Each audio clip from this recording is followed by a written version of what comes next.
So welcome back to the Business War Room. I'm your host, Benny G. I know it's been a minute, just been productively busy with deals. But on today's episode, I want to ask you the question, is your success actually a prison? So have you ever stopped long enough to ask yourself, is this the life I chose, or was it chosen for me? You grew up believing you're free, right? But many of you are simply following a script handed to you before you even knew how to speak. From the moment you could sit quietly in a classroom, you were placed on a hamster wheel, not to awaken your potential, but to mold you into a compliant adult. You were taught to follow instructions, fear, failure, and value grades over understanding. The reward for obedience, approval, a sense of safety, belonging, but the cost was far greater, your ability to think freely. As George Carlin once said, quote, governments don't want a population capable of critical thinking. They want obedient workers. And he was right. Why were you never taught to be free? Think about it. Why weren't you taught how money actually works? How to manage your emotions? How to think independently? It wasn't an oversight. It was intentional. Independent, emotionally intelligent people are difficult to control. So instead, you were taught to follow rules, to aim for a good job rather than a meaningful life. You learned to consume, not to question. That became your leash, the paycheck, your cage. And still, society praised you for being responsible. When normal becomes your trap, society applauded you for the following rules: go to school, get a job, get married, buy a house, retire. This pattern repeated generation after generation and was packaged as a blueprint for happiness. But it was never about living. It was about surviving in a system that thrives on your obedience. What if everything you've called normal was actually the most efficient way to keep you distracted and compliant? They didn't just control your life, they programmed your mind. See, real control isn't about chains or walls. It's about teaching you to doubt yourself, to self-censor, shrink your dreams so they fit within the limits approved by others. You were sold a fantasy, the car, the job title, the dream vacation. But freedom, that was never part of the deal.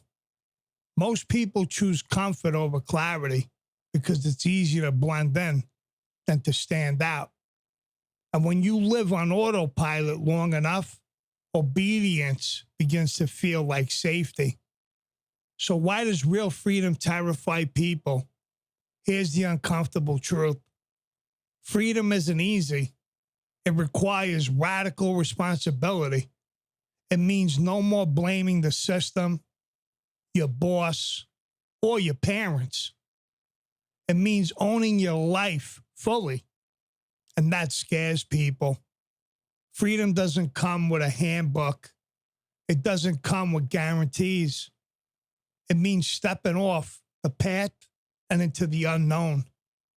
That's why even after glimpsing the truth, many return to the lives they know aren't real. Is that your version of success or theirs?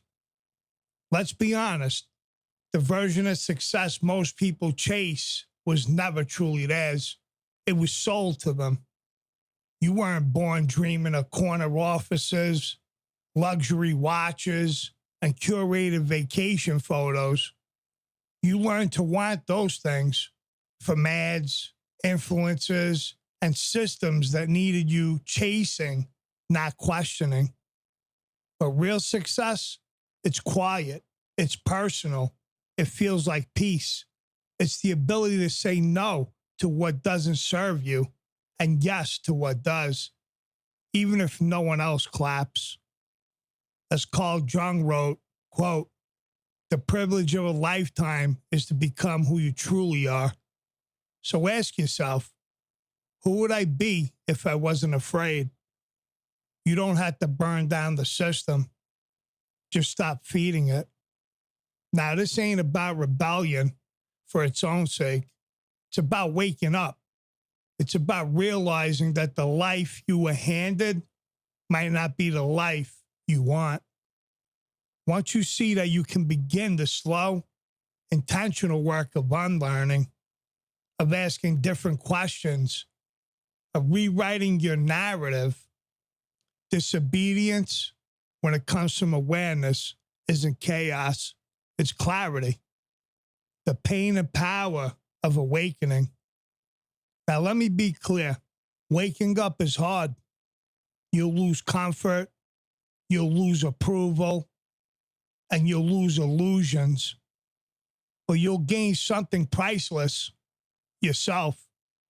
You'll begin to notice how media numbs you, how influencers mislead you, and how even your sadness is turned into a commodity.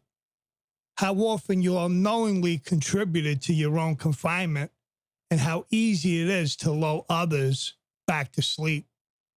But awareness gives you something else, the power to choose differently, because your identity was designed to be useful, not true. Your identity wasn't shaped to reflect your truth. It was shaped to make you useful. Employee, good student, model citizen. These weren't descriptions of your essence. They were tools of control. But you weren't born to be useful. You were born to be whole. Letting go of the identity you didn't choose is difficult, but it's the only way to meet the version of you that's been quietly waiting. Knowing isn't enough. Action is everything. The system doesn't fear your education. It fears your action.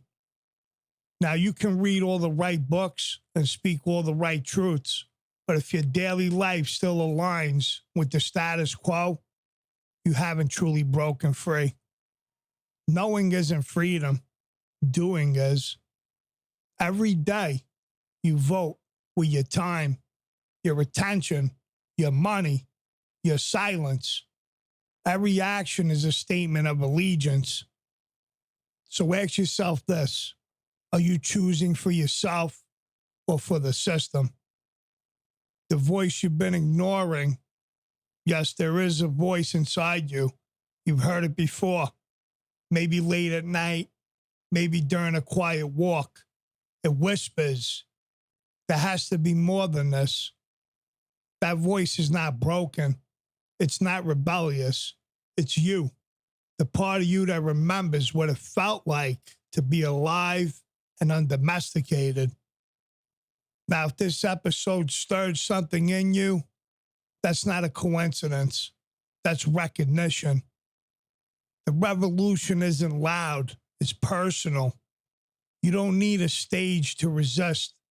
You don't need permission to evolve. You just need to begin.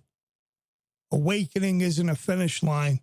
It's a daily practice to think, to choose, to question, to act. So now that you've seen through the illusion, what will you do?